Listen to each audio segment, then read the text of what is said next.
سامعین اور ناظرین کرام، السلام علیکم ورحمۃ اللہ وبرکاتہ۔ سورہ بقرہ آیت نمبر 218 سے شروع کریں گے۔ اعوذ باللہ من الشیطان الرجیم، بسم اللہ الرحمن الرحیم۔ ان الذین آمنوا والذین ہاجروا وجاہدوا فی سبیل اللہ اولئک یرجون رحمت اللہ واللہ غفور رحیم۔ یسألونک عن الخمر والمیسر قل فیہما اسم کبیر ومنافع للناس واسمہما اکبر من نفعہما ویسألونک ماذا ینفقون قل العفو کذالک یبین اللہ لکم الآیات لعلکم تتفکرون فی الدنیا والآخرہ وَيَسْأَلُونَكَ عَنِ الْيَتَامَى قُلْ إِصْلَاحٌ لَهُمْ خَيْرٌ وَإِن تُخَالِطُوهُمْ فَإِخْوَانُكُمْ وَاللَّهُ يَعْلَمُ الْمُفْسِدَ مِنَ الْمُصْلِحِ وَلَوْ شَاءَ اللَّهُ لَأَعْنَتَكُمْ إِنَّ اللَّهَ عَزِيزٌ حَكِيمٌ۔ اللہ ان الذین آمنوا، بے شک وہ لوگ جو ایمان لائے، والذین ہاجروا، اور وہ لوگ جنہوں نے ہجرت کی، وجاہدوا، اور محنت کی اللہ کی راہ میں، اولئک یرجون رحمت اللہ، یہ لوگ امیدوار ہیں اللہ کی رحمت کے، واللہ غفور الرحیم، اللہ تعالیٰ بخشنے والا مہربان ہے۔ یسألونک عن الخمر والمیسر، پوچھتے ہیں آپ سے شراب اور جوئے کے بارے میں۔ قل فیہما اسم کبیر، آپ کہہ دیجئے کہ اس میں گناہ ہے بڑا، ومنافع للناس، اور لوگوں کے لیے فائدہ ہے، واسمہما اکبر من نفعہما، اور اس کا گناہ جو ہے وہ اس کے نفع سے بڑھ کے ہے۔ وَيَسْأَلُونَكَ مَاذَا يُنْفِقُونَ، اور پوچھتے ہیں آپ سے کہ کیا خرچ کریں اللہ کی راہ میں۔ قُلِ الْعَفْوَ، آپ کہہ دیجئے کہ جو زائد ہے۔ كَذَلِكَ يُبَيِّنُ اللَّهُ لَكُمُ الْآيَاتِ لَعَلَّكُمْ تَتَفَكَّرُونَ فِي الدُّنْيَا وَالْآخِرَةِ، اسی طرح اللہ تعالیٰ وضاحت کرتا ہے تمہیں اپنے احکامات کی تاکہ تم دنیا اور آخرت کے بارے میں سوچو۔ وَيَسْأَلُونَكَ عَنِ الْيَتَامَى، اور آپ سے پوچھتے ہیں یہ یتیموں کے بارے میں۔ قُلْ إِصْلَاحٌ لَهُمْ خَيْرٌ، آپ ان سے کہہ دیجئے کہ ان کی اصلاح اچھی بات ہے۔ وَإِن تُخَالِطُوهُمْ، اور اگر تم انہیں آپس میں شریک کر لو، فَإِخْوَانُكُمْ، پس تمہارے بھائی ہیں۔ وَاللَّهُ يَعْلَمُ الْمُفْسِدَ مِنَ الْمُصْلِحِ، اور اللہ تعالیٰ مفسد اور مصلح کو جانتا ہے۔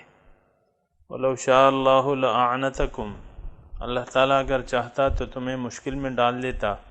ان اللہ عزیز حکیم، بے شک اللہ غالب اور دانا ہے۔ سامعین کرام، ابواب البر شروع ہیں، معاشرے کے اسلامی معاشرہ بن رہا ہے اور اس کے بارے میں احکامات ہیں، تو کبھی بنیادی باتیں آتی ہیں اور کبھی احکامات کا ذکر ہوتا ہے، تو یہ باتیں چل رہی ہیں۔ گزشتہ جو سبق تھا تو اس میں ہم نے پڑھا تھا کہ مَن يَرْتَدِدْ مِنْكُمْ عَنْ دِينِهِ فَيَمُتْ وَهُوَ كَافِرٌ فَأُولَئِكَ حَبِطَتْ أَعْمَالُهُمْ فِي الدُّنْيَا وَالْآخِرَةِ، جو لوگ جو دین سے اپنے پھر گیا اور اسی بے دینی کی حالت میں مر گیا اور وہ سیدھی راہ سے ہٹا ہوا تھا، تو ان کے اعمال دنیا اور آخرت میں ضائع ہو گئے اور یہ جہنم میں جائیں گے اور ہمیشہ اس میں رہیں گے۔ یہ سامعین کرام گزشتہ سبق تھا۔ اس کے بارے میں ہم نے بات کی تھی۔ آج اللہ تعالیٰ اس کے مقابلے میں جو لوگ ایمان والے ہیں، جو لوگ اپنے دین پر قائم ہیں، مضبوطی سے قائم ہیں، جن کا عقیدہ صحیح ہے، جن کے اعمال صحیح ہیں، تو ان کے بارے میں بات ہو رہی ہے کہ اللہ کی رحمت کے امیدوار کون ہیں۔ آج کا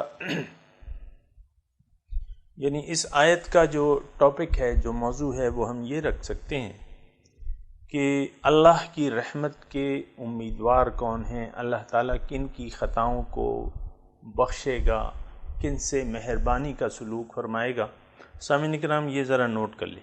بعض وقت تو یعنی ہم اور آپ جس معاشرے میں رہتے ہیں وہ معاشرہ گناہوں میں مصروف ہے، دیدہ دانستہ اللہ تعالیٰ کی نافرمانی میں مصروف ہے، اللہ کی رضا کا کوئی خیال ہی نہیں، نہ اس کا کوئی عقیدہ ہے، نہ کوئی زندگی کا مقصد ہے، روایتی دین ہے، روایتی نمازیں ہیں، روایتی روزے ہیں، روایتی حجیں ہیں، اور مقصود دنیا ہے۔ یہ بڑی خطرناک بات ہے سامعین کرام جو میں عرض کر رہا ہوں، اور یہ میں آپ کو قرآن سے بھی اس کے جو حوالے ہیں وہ میں دیتا رہتا ہوں۔ ان کا مقصود دنیا ہے، لم یرد الا الحیات الدنیا، دنیا ہی چاہتے ہیں۔ ہاں ساتھ میں کچھ اعمال کر لیتے ہیں، کچھ نماز روزہ زکوٰۃ حج وغیرہ کر لی، کلمہ بھی زبانی طور پر پڑھتے ہیں۔ جب کوئی بات آتی ہے کسی قسم اٹھانے کی تو سب سے پہلے قرآن اٹھانے کو تیار ہوتے ہیں، قرآن کی قسم اٹھانے کو تیار ہوتے ہیں، سب سے پہلے جو ہے کلمہ شہادت پڑھتے ہیں اور یہ اپنی دلیل میں لاتے ہیں، اور باقی جو ہے وہ زندگی ساری کوششیں دنیا کے بارے، الذین ضل سعیہم فی الحیات الدنیا، جو نقصان کے حساب سے اللہ تعالیٰ کہہ رہے سب سے زیادہ نقصان میں ہیں، خسارے میں ہیں، بالاخسرین اعمالا الذین ضل سعیہم فی الحیات الدنیا ویحسبون انہم یحسنون صنعا۔ وہ یہ کہتے ہیں کہ ساری کوششیں تو ظاہر کے لیے ہیں، ضل سعیہم فی الحیات الدنیا ویحسبون انہم یحسنون صنعا، خیال ان کا یہ ہے کہ ہم کوئی اچھا کام کر رہے ہیں، کوئی اچھے اعمال کر رہے ہیں۔ بھئی کل ہی تو میں نے گائے ذبح کر کے خیرات کی تھی، بکری کا ذبیحہ کیا تھا، اور خیراتیں کرتا ہوں، میں صدقات دیتا ہوں، میں لوگوں کو تکلیف نہیں دیتا، کسی کا دل نہیں دکھاتا۔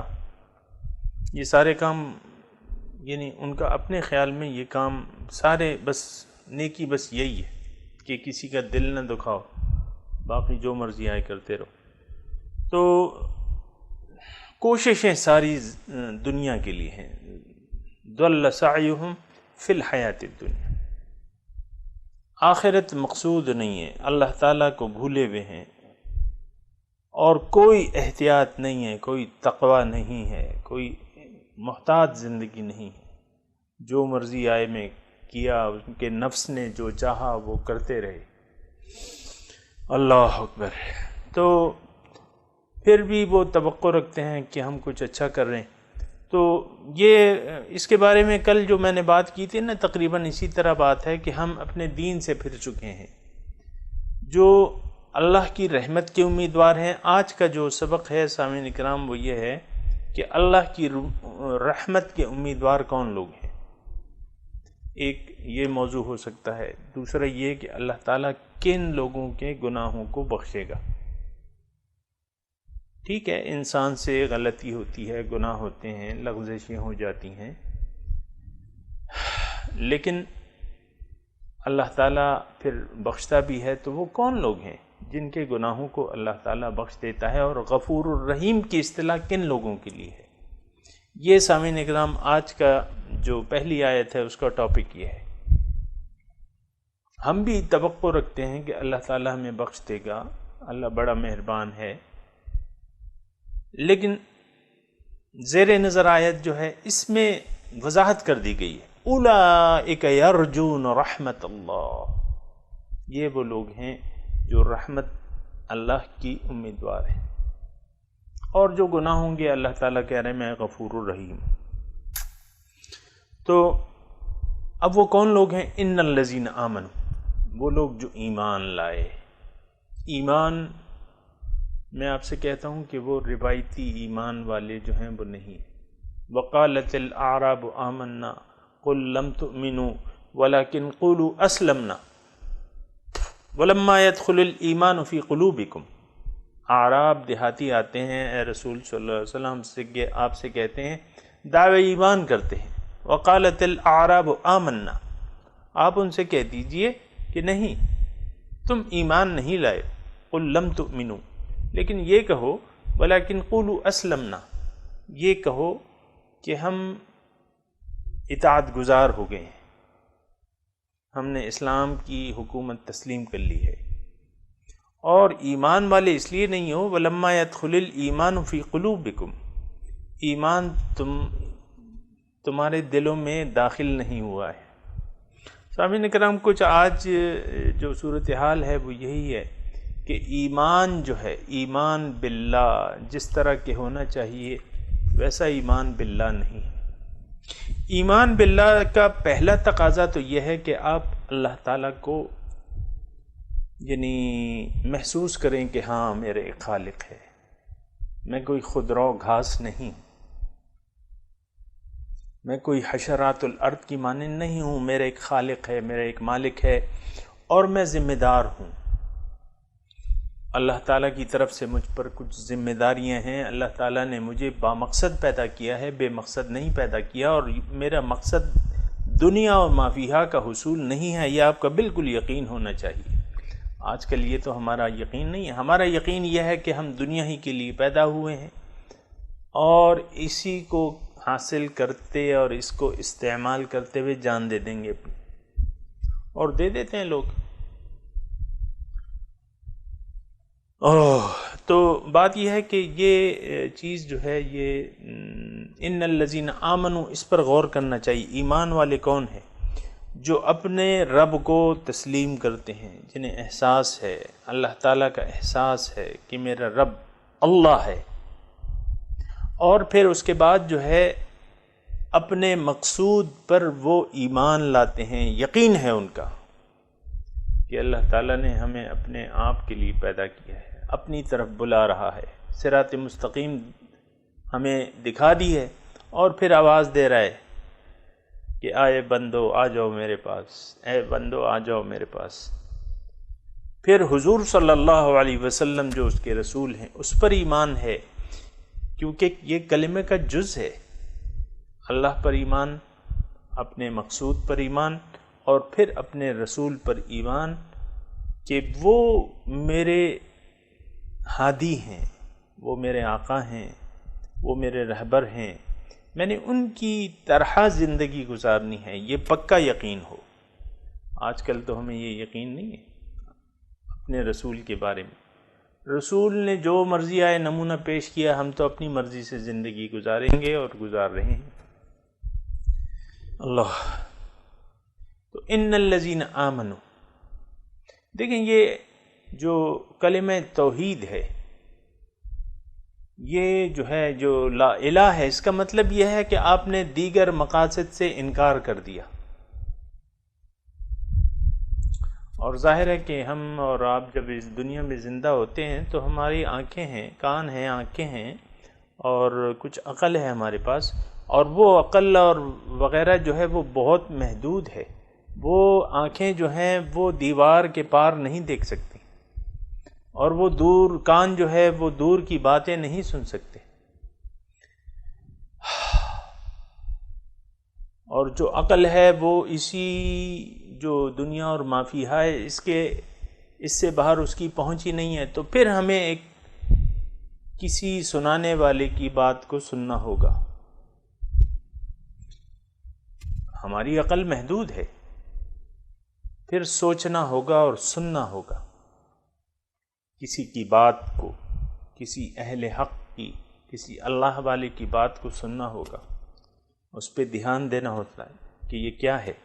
غیب پر ایمان لانا ہوگا، یہ پہلی جو متقیوں کی پہلی صفت ہے وہ یہ ہے کہ وہ یؤمنون بالغیب، وہ غیب پر ایمان لانا ہوگا کہ ہاں جو حقیقت ہے وہ غائب ہے اور میرا اس پر ایمان ہے۔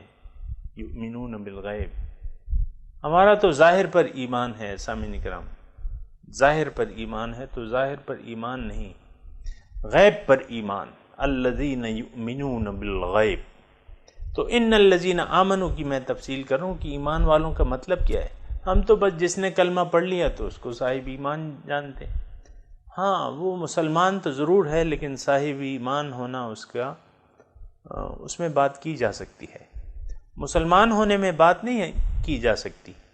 جس نے بھی کلمہ پڑھ لیا تو وہ اس کو ہم اس پر کوئی اور فتویٰ نہ منافق کا لگا سکتے ہیں، نہ کافر کا، نہ مشرک کا، کچھ بھی نہیں فتویٰ لگا سکتے۔ پھر باقی باتیں تو دل سے تعلق رکھتی ہیں اور دل کی باتیں تو اللہ تعالیٰ بہتر جانتا ہے، لیکن اس کے کچھ پھر جو اسباب ہیں اور دیکھنے پڑتے ہیں کہ یہ شخص یعنی اعمال سے، ہمارے اعمال سے سامعین کرام ہمارے یقین کا پتہ چلتا ہے۔ اللہ، ہم جو زندگی گزار رہے ہیں نا اس سے ہمارے ایمان کا پتہ چلتا ہے۔ جس قسم کی زندگی گزار رہے ہیں، اور یہ ایک بہت آسان بات ہے اگر آپ یعنی یہ جاننا چاہیں کہ میرا ایمان کس چیز پر ہے، یہ بہت یعنی اندازہ لگانے کے لیے یا اپنے آپ کو تولنے کے لیے بڑی آسان بات ہے۔ اللہ اللہ، وہ آسان بات ہے۔ آسان بات اس طرح ہے کہ آپ دیکھیں کہ آپ کا ظاہر پر یقین ہے کہ باطن پر یقین ہے، اللہ پہ یقین آپ کا زیادہ ہے کہ ظاہر پر ہے۔ ہمارا تو آپ دیکھیں عام ہم اور آپ جس معاشرے میں رہ رہے ہیں اس کا ظاہر پر یقین ہے، ظاہر پر ایمان ہے۔ آپ دیکھیں لوگ یعنی میں تو اپنے ملک کی بات کر رہا ہوں جہاں ہم رہ رہے ہیں، تو رشوت خوری جو ہے وہ عام ہے، اور رشوت یہ بھی جانتے ہیں کہ رشوت لینا دینا جو ہے وہ حرام ہے، لیکن رشوت لے رہے ہیں، رشوت دے رہے ہیں، کیوں کہ اس پر ایمان ہے کہ جو نوٹ گنتے ہیں اور اللہ تعالیٰ کی رحمت دیکھیں گے اللہ کی رحمت کے ساتھ، لیکن نوٹ تو گنو نا پہلے، جو ناجائز آمدنی ہے اس کو گنو، یہ کتنی ہے۔ کرپشن دیکھیں، یہ تو عام مسئلہ ہے، یعنی نیچے لیول سے لے کر اوپر کے لیول تک کرپشن آپ کی پھیلی ہوئی ہے معاشرے میں، تمام معاشرے میں، خواہ وہ کاروباری طبقہ ہے، وہ بھی جو ہے مطلب یہ ہے کہ ایک چیز مہنگی ہونے والی ہے اس کا سٹاک کر لیتا ہے، مثال کے طور پہ۔ تو اسی طرح پھر جو خادمین ہیں قوم کے، سرکاری ملازم ہیں، آپ دیکھیں جس کو جہاں موقع ملتا ہے وہ حکومت کو یا عوام کو ٹیکہ لگا دیتا ہے۔ تو یہ ایمان تو ظاہر پر ہو گیا سارا، اللہ پر تو ایمان نہیں ہے۔ اور جو میں آپ کو سب سے بڑی وہ مثال دیتا ہوں سود کی ہے، سود حرام ہے۔ احل اللہ البیع وحرم الربا، اللہ تعالیٰ نے ربا کو حرام کیا ہے، تجارت کو حلال کر دیا ہے، یہ سب کو معلوم ہے، لیکن آج سود پر ہماری قوم راضی ہے، کوئی تحریک ہی نہیں ہے سود کے خلاف، لے رہے ہیں دے رہے ہیں، لے رہے ہیں دے رہے ہیں۔ تو یہ ایمان جو ہے وہ ظاہر پر ہے، ایمان پیسے پہ ہے، ایمان سونے پہ ہے، ایمان اقتدار پہ ہے، ایمان کرسی پہ ہے، ایمان سیٹ پہ ہے، ایمان اپنے کاروبار پہ ہے۔ آپ دیکھیں نا، ایک دکاندار بیٹھا رہتا ہے صبح سے شام تک، اذانیں ہوتی رہتی ہیں، وہ نماز کو جاتا ہی نہیں ہے۔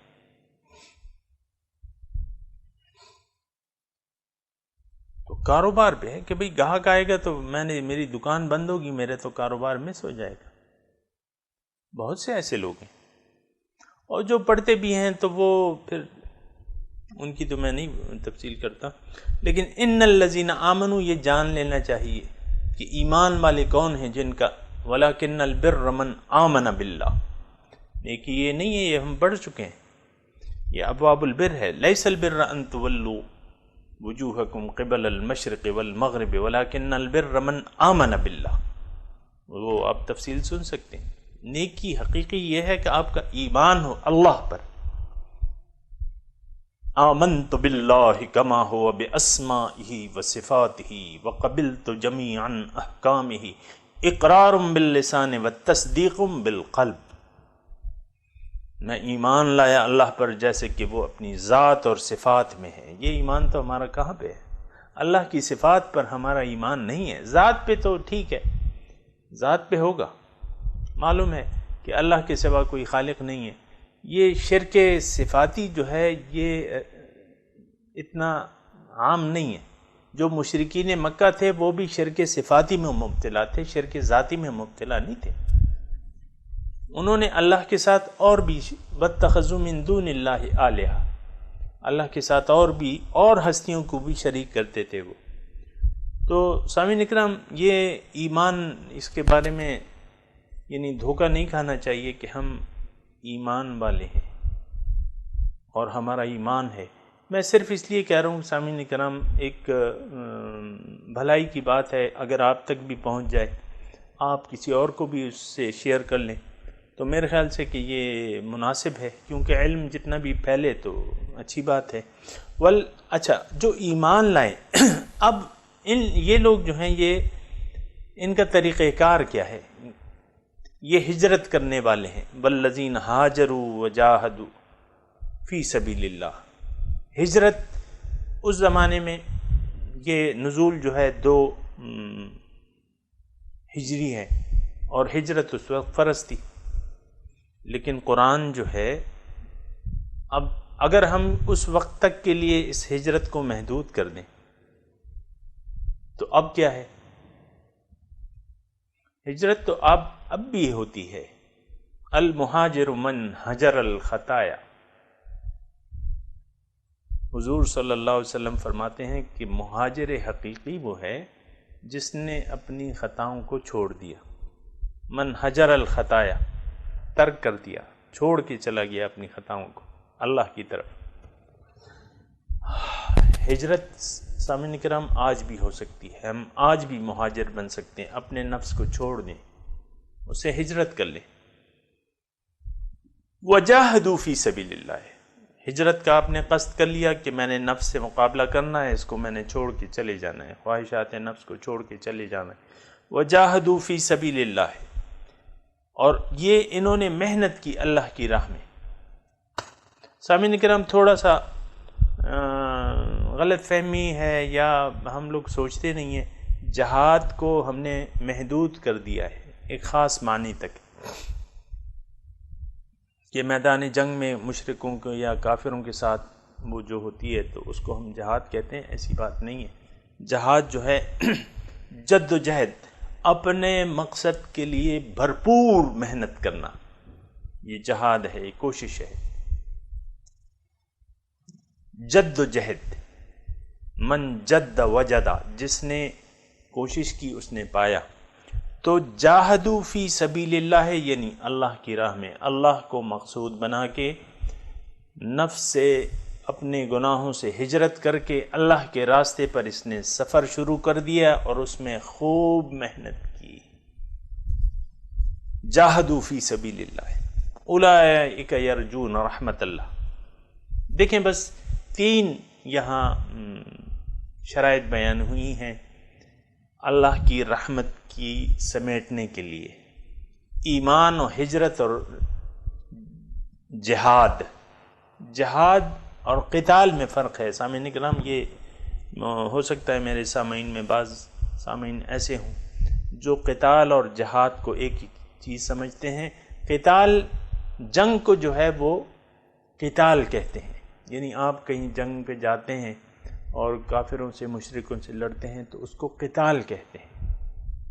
اور عام طور پہ یہ قرآن بھی اس بات پر وہ ہے کہ جہاد کا لفظ بہت مرتبہ آیا ہے، تو لیکن وہاں مراد المجاہد من جاہد نفسہ۔ اللہ کے رسول فرماتے ہیں کہ تم میں مجاہد وہ ہے کہ جو اپنے نفس سے جہاد کرے، من جاہد نفسہ۔ اور یہ جو قتال ہے یہ جہادی کی ایک قسم ہے، لیکن اعلیٰ ترین مقام ہے کہ اس میں آپ جان ہتھیلی پر رکھ کر اس کا نذرانہ پیش کرنے کے لیے تیار ہو جاتے ہیں، اس کو قتال کہتے ہیں، اور وہ جہادی کی ایک اعلیٰ ترین قسم ہے۔ لیکن اللہ کے رسول نے اس قتال کو اس جہاد سے کم تر قرار دیا ہے۔ تبوک سے آ رہے تھے حضور صلی اللہ علیہ وسلم، تبوک سے آ رہے تھے تو صحابہ سے فرمایا رجعنا من جہاد الاصغر الى جہاد الاکبر، مدینہ کی طرف آ رہے تھے تو فرمایا کہ ہم جہاد اصغر سے جہاد اکبر کی طرف لوٹ رہے ہیں۔ مدینہ میں اب ظاہر ہے کہ نفس سے جہاد کرنا ہوگا۔ سامعین کرام، یہ نہ سمجھیں کہ ہمارے اور اس وقت کے دور میں کچھ فرق ہے یا ان انسانوں میں کچھ فرق ہے۔ اللہ تعالیٰ نے سب کی یعنی ایک سا خمیر اٹھایا ہے، تخلیق ایک سی ہے۔ ان النفس لامارۃ بالسوء، یہ کس کے الفاظ ہیں؟ یہ حضرت یوسف علیہ السلام کے الفاظ ہیں، اور یوسف علیہ السلام آپ دیکھیں کہ حضرت موسیٰ علیہ السلام سے پہلے آئے تھے۔ وما ابرئ نفسی ان النفس لامارۃ بالسوء، میں اپنے نفس کو پاک نہیں کرتا کیونکہ نفس تو بہت آمادہ کرنے والے ہیں۔ اب دیکھیں موسیٰ علیہ السلام سے پہلے آئے تھے حضرت یوسف علیہ السلام، انہوں نے بھی یہی کہا تھا۔ اور بس یہ ذہن میں رکھنا چاہیے کہ ایک سا معاملہ ہے، ہم سب ایک انسان ہیں اور ایک انسان کی ایک ہی فطرت ہے، فطرت نیک ہے، اللہ تعالیٰ نے پھر اس کو نفس دے دیا ہے، اور نفس جو ہے وہ پھر آمادہ کرتا ہے گناہ کی طرف۔ قوم لوط کو آپ دیکھیں کہ وہ لواطت پہ کیوں آمادہ ہوئی، ان کے نفس نے ایسا چاہا۔ اسی طرح جو قوم عاد جن برائیوں میں مبتلا تھی، اور قوم سمود جو تھے وہ کم تولتے تھے، تو یہ سب جو ہے مطلب یہ نفسانی بیماریاں تھیں، اس میں تھے یہ مسلمان ہی، بگڑے ہوئے مسلمان تھے۔ تو جہاد جو ہے فی سبیل اللہ، یہ جہاد اکبر ہے، نفس سے جہاد کرنا، یہ نوٹ کر لیجئے، نفس سے جہاد کرنا جہاد اکبر ہے۔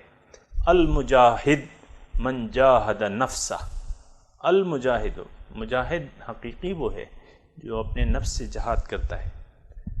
اولئک یرجون رحمت اللہ، اب یہ لوگ جو ہیں اللہ تعالیٰ فرماتا ہے کہ اللہ تعالیٰ کی رحمت کے امیدوار یہ لوگ ہیں۔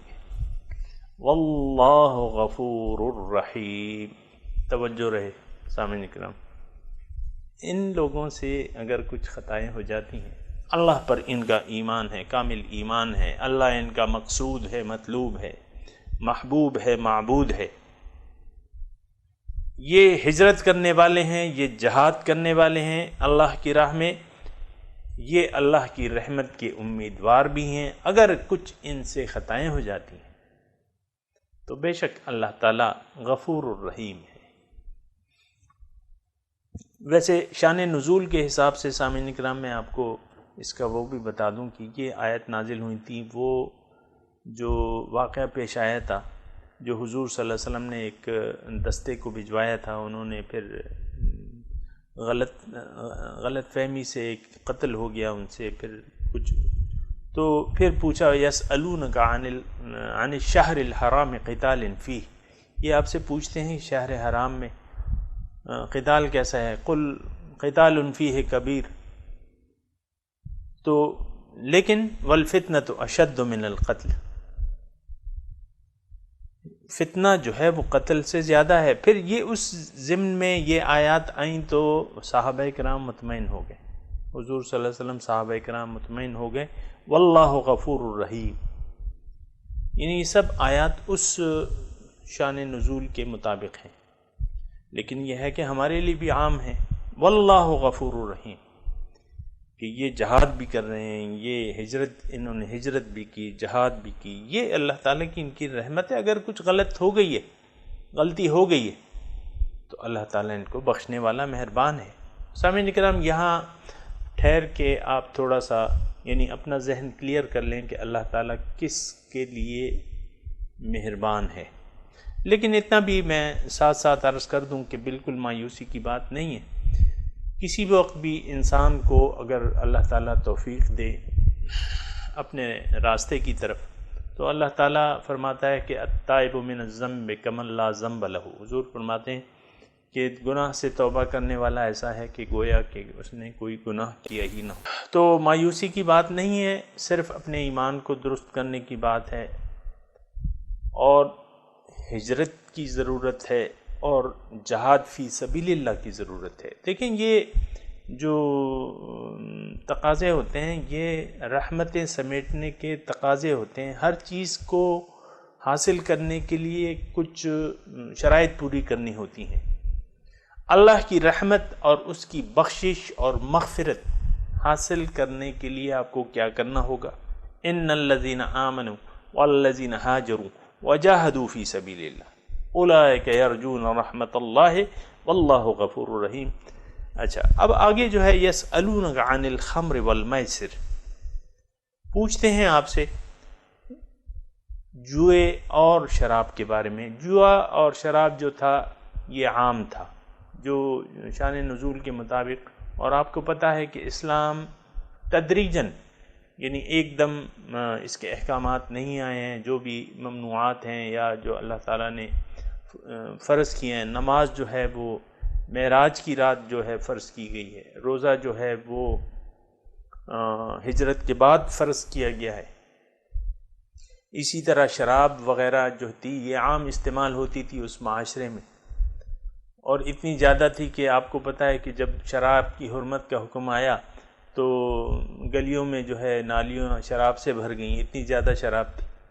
ورنہ شراب مطلب ہم تو ایک جو شرابی ہوتے ہیں، ہو سکتا ہے مجھے تو ان کی مقدار پتہ نہیں ہے، لیکن بوتلیں یا دو چار بوتلیں ہوں گی یا 10 بوتلیں ہوں گی، لیکن ان کے تو مٹکے ہوتے تھے، پانی کی جگہ استعمال کرتے تھے شراب کو، مختلف قسم کی شراب تھی۔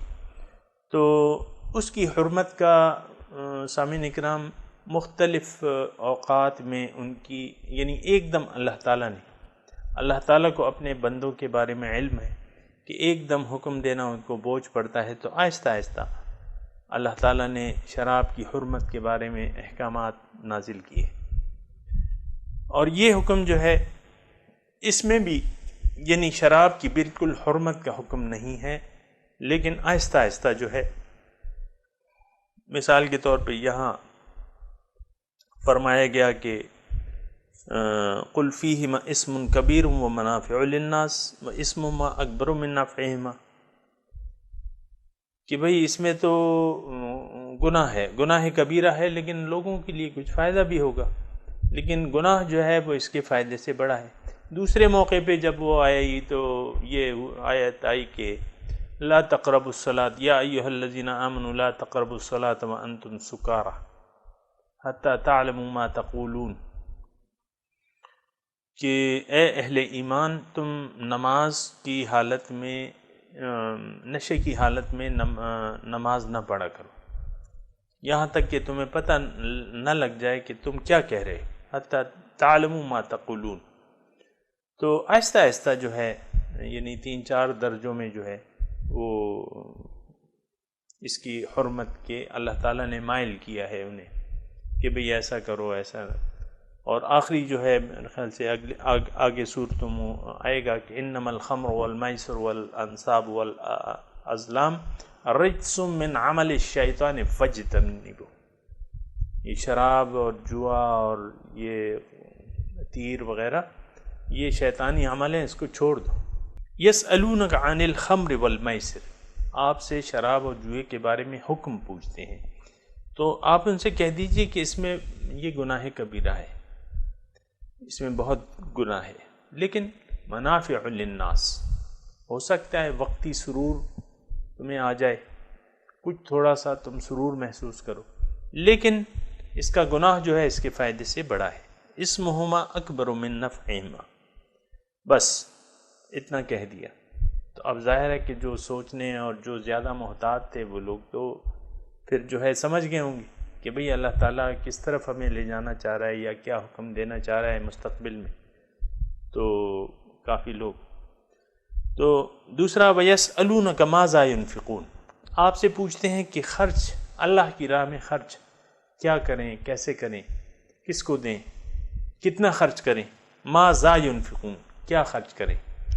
کیونکہ انفاق فی سبیل اللہ، سامعین کرام یہ ذہن میں رہے کہ یہ تیسرا یعنی سورہ بقرہ میں، یعنی ابھی ریسنٹ جو ہم مطالعہ کر رہے ہیں اس میں تیسرا حکم ہے. یہ پہلے آیا تھا انفقوا فی سبیل اللہ ولا تلقوا بایدیکم الی التہلکہ، کہ اللہ کی راہ میں خرچ کرو اور اپنے آپ کو ہلاکت میں، خود اپنے تئیں اپنے آپ کو ہلاکت میں نہ ڈالو. دوسرا جو ہے پھر ابھی ہم پڑھ کے آئے ہیں یسألونک ما ينفقون ماذا ينفقون قل ما انفقتم فللوالدین والاقربین والیتامى والمساکین وابن السبیل وما تنفقوا من خیر فإن اللہ به علیم. وہ بھی ہم پڑھائیں. یہ جو ہے پھر کہ اس میں کہا کہ بھئی دوسرے حکم میں کہا کہ بھئی تم نے جو کچھ تم خرچ کرتے ہو بھلائی میں سے تو والدین ہیں، رشتہ دار ہیں، مسافر ہیں اور مساکین ہیں. آج کا جو ہے ایک اور انداز سے اللہ تعالیٰ ہمیں یہ بات بتا رہا ہے. یسألون کا پوچھتے ہیں آپ سے کیا خرچ کریں، کتنا خرچ کریں. قل العفو، آپ کہہ دیجئے کہ جو آپ کی ضرورت سے زائد ہے وہ خرچ کرو. یعنی ایک بات جو ہے سامعین اکرام، یہ اس آیت سے یعنی اسلام کا مزاج آپ دیکھیں، اور اسلام کا مزاج حضور صلی اللہ علیہ وسلم کے اسوہ حسنہ سے ہمیں پتہ چلے گا، کیونکہ بہترین نمونہ تو انہوں نے چھوڑا ہے. تو حضور نے کبھی کل کے لیے جمع نہیں کیا، کل کے لیے انہوں نے کبھی جمع ہی نہیں کیا. تو بہترین مثال تو ہمارے سامنے حضور صلی اللہ علیہ وسلم کی ہے. بڑے بڑے مکانات نہیں بنائے، محل نہیں بنائے، بڑے بڑے بس مناسب گھر، رہنے کے لیے گھر اور سواری. اور انہوں نے گھر میں جو ان کی حالت تھی، چولہے کی حالت تھی، اس سے آپ واقف ہیں. تو ایک جو اسلام کا جو اللہ تعالیٰ جو ہمیں اس طرف مائل کرنا چاہتا ہے کہ تم نے پیسے سے محبت نہیں کرنی، جو تمہاری ضرورت سے زائد ہے وہ دے دو. اور ما تقدموا لانفسکم من خیر تجدوہ عند اللہ، جو کچھ بھی تم خرچ کرو گے اللہ کی راہ میں، اللہ کے پاس اسے پالو گے. مومن جو ہے وہ اللہ کے لیے جیتا ہے، آخرت کے لیے جیتا ہے. سامعین کرام، ہم لوگ تو دنیا کے لیے جیتے ہیں، پھر دنیا کے لیے جمع کرتے ہیں. بھئی میرا ایک پلاٹ وہ ہے، ایک گھر وہ ہے، وہ گھر میں نے کرائے پہ دیے ہیں، وہ دکانیں کرائے پہ دی ہوئے، یہ کارخانہ یہاں ہے، ایک کارخانہ اس کا ہے، ایک کارخانہ اس کا ہے. ہمارا ذہن بہت مختلف ہے، اسلامی ذہن سے بہت مختلف ہے. وَتُحِبُّونَ الْمَالَ حُبًّا جَمًّا، تم تو بہت محبت کرتے ہو مال سے. مال کی محبت جو ہے اور دنیا کی محبت تمام برائیوں کی جڑ ہے. حضور صلی اللہ علیہ وسلم کی حدیث کا مفہوم ہے حب الدنیا رأس کل خطیہ. اب یہ ہے نا کہ یہ خرچ کرنے سے ہوگا. جو چیز آپ کو محبوب ہے اس کو آپ خرچ کریں، اس کی محبت پھر زائل ہوگی. صدقے کے ابھی مضمون شروع ہوگا. صدقے کے اپنے مطلب وہ فوائد ہیں اور اس کی اپنی صدقات کی اپنا مضمون ہے، بھی آئے گا انشاءاللہ. یسألونک ماذا ينفقون قل العفو. یہ ایک ذہنیت اللہ تعالیٰ بنانا چاہ رہا ہے کہ بھئی تم جمع کر کے مت رکھو، اللہ کی راہ میں دو. اور یہ جو سامعین کرام خصوصاً شان نزول کے مطابق جو وقت تھا، یہ تو انفاق فی سبیل اللہ کا وقت تھا بس. یعنی وہ تو ایک نئی جماعت بن رہی تھی سامعین کرام، اور اس میں تو پھر مال، اللہ تعالیٰ نے مال کو ایک حیثیت دی بھی ہے کہ اس سے آپ تیاری کر سکتے ہیں جنگ کی، اور سامان خرید سکتے ہیں، گھوڑے خرید سکتے ہیں، تیر خرید سکتے ہیں، تلواریں خرید سکتے ہیں، زریں خرید سکتے ہیں. تو مال خرچ کرنے کے بغیر تو نہیں ہوگا. یہ تو نہیں ہوگا کہ بس اللہ تعالیٰ غیبی آپ کی امداد کرے گا اور کہیں سے آپ کو سونے کی اینٹ مل جائے گی اور یہ ہو جائے گا، وہ ہو جائے گا. ایسا تو کبھی نہیں ہوا ہے. اگرچہ ہمارے ذہن میں اور تصور میں تو ایسا ہوتا ہے کہ کوئی دفینہ مل جائے، یہ ہو جائے، وہ ہو جائے. ایسا نہیں. اللہ تعالیٰ نے یہ نظام اللہ انسانوں پر چھوڑا ہوا ہے کہ بھئی میں نے جو تمہیں مال دیا ہے اللہ کے دین کے لیے خرچ کرو، اللہ کی راہ میں اس کو خرچ کرو. انفقوا فی سبیل اللہ ولا تلقوا بایدیکم الی التہلکہ. خرچ نہیں کرو گے تو مر جاؤ گے، خود اپنے آپ کو نہ مارو، خرچ کرو اللہ کی راہ میں. خصوصاً شان نزول کے مطابق انفاق فی سبیل اللہ کی بڑی اہمیت تھی، کیونکہ آپ دیکھیں جنگ بدر میں، اس کے بعد جنگ بدر ہے، تو جنگ بدر میں کیا اسباب تھے مسلمانوں کے پاس، کیا ذرائع و اسباب تھے؟ تقریباً وہ مسلمانوں کا لشکر تقریباً 79 تھا. تو اللہ کی راہ میں خرچ، اللہ تعالیٰ ایک ذہنیت بنا رہے ہیں. اور یہ نہیں کہ آج اس خرچ کی اہمیت کچھ کم ہے، آج تو سامعین اکرام بہت زیادہ ہے، اللہ کی راہ میں خرچ کی بہت زیادہ اہمیت ہے. کیونکہ اگر کسی کو اس کی اہمیت کا پتہ چل جائے اور وہ کیا اہمیت ہے کہ ہم تو آج یا کل اللہ تعالیٰ کے پاس حاضر ہونے والے ہیں، اور بحیثیت امت مسلمہ، بحیثیت مسلمان ہماری ایک بہت بڑی ذمہ داری ہے.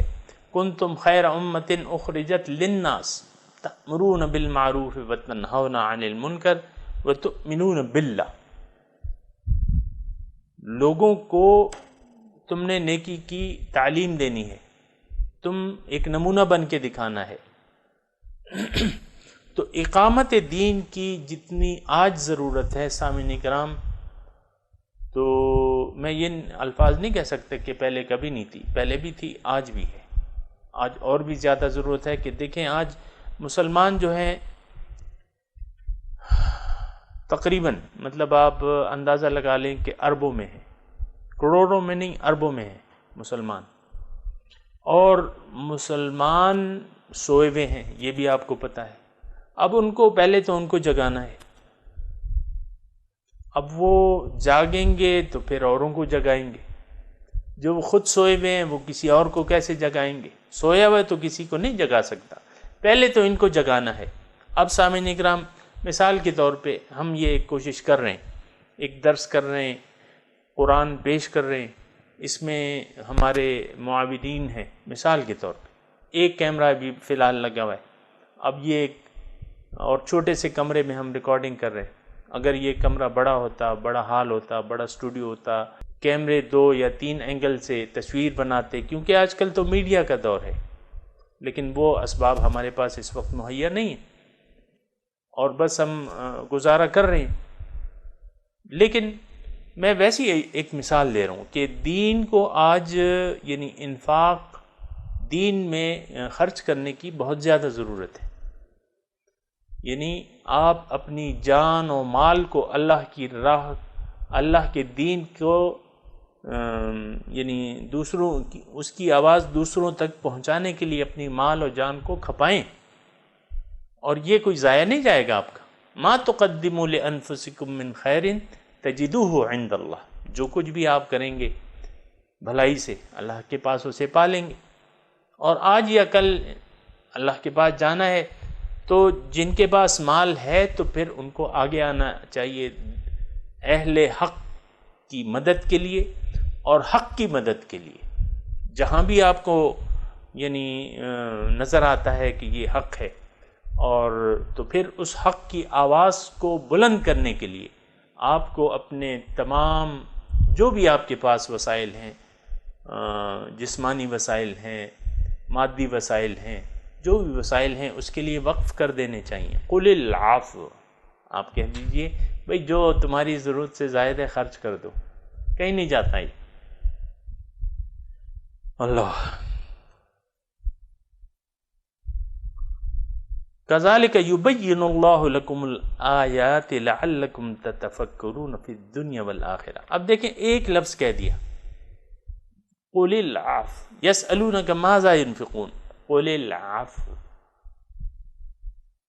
اب دیکھیں اس کی پھر اللہ تعالیٰ کہتا ہے دیکھو میں کس طرح وضاحت کرتا ہوں.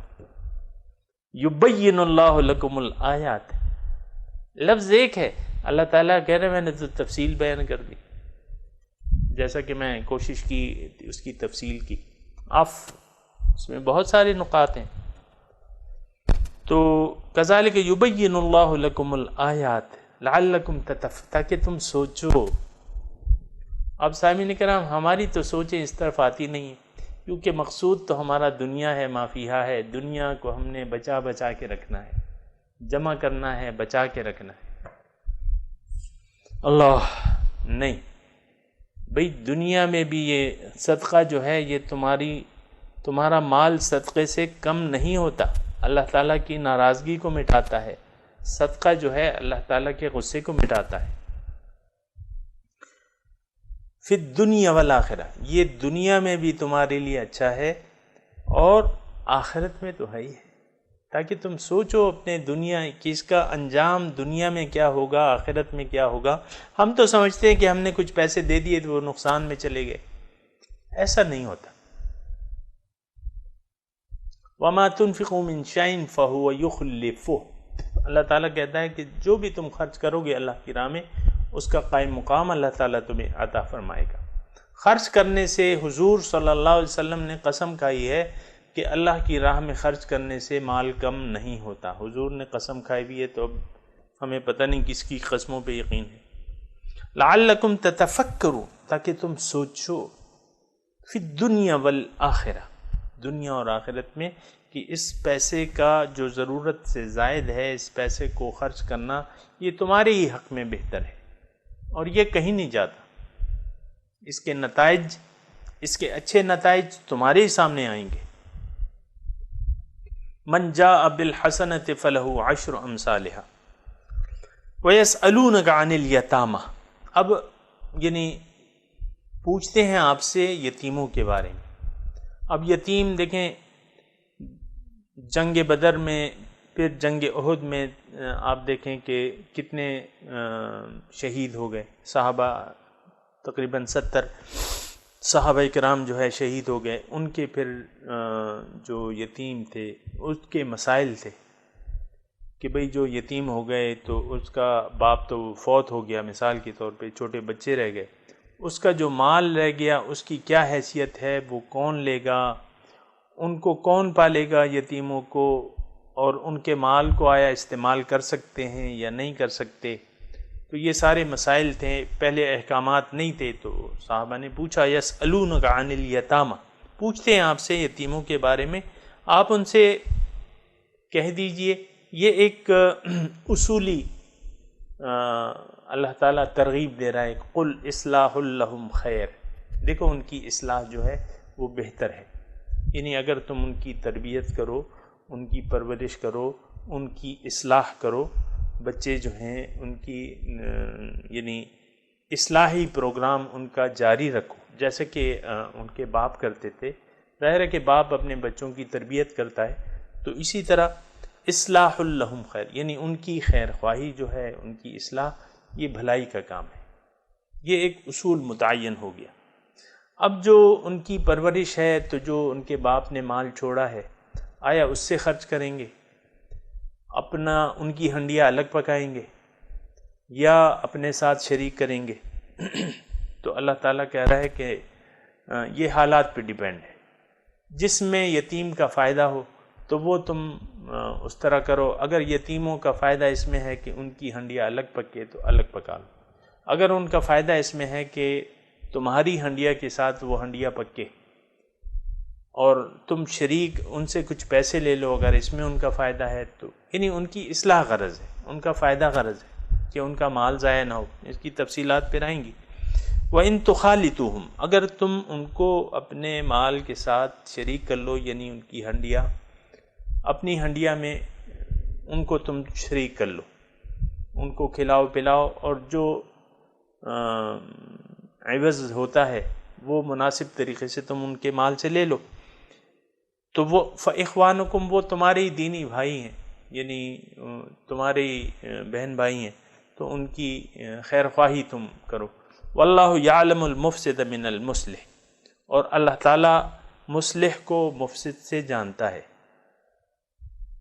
یعنی جس کی اصلاح غرض ہے تو وہ تو پھر نیک نیتی سے کرے گا، اور جو یتیم کا مال کھانا چاہتا ہے اور اس کو ضائع کرنا چاہتا ہے تو وہ تو مفسد ہے. تو اللہ تعالیٰ تو سب کے بارے میں، یعنی اس میں ایک نقطہ یہ ہے کہ اللہ تعالیٰ سے ڈرتے رہو، محتاط رہو، ایسا نہ ہو کہ تم یتیم کا مال جلدی جلدی کھا کے اس کو ختم کر دو.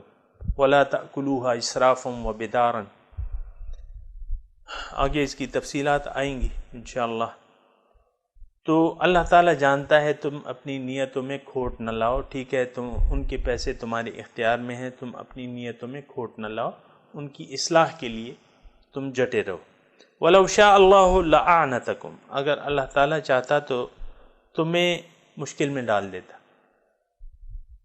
یعنی بالکل حساب کتاب یہ وہ، لیکن اللہ تعالیٰ نے تمہیں اجازت دے دی ہے کہ تم اپنے مال کے ساتھ ان کا مال ملا کے کھا سکتے ہو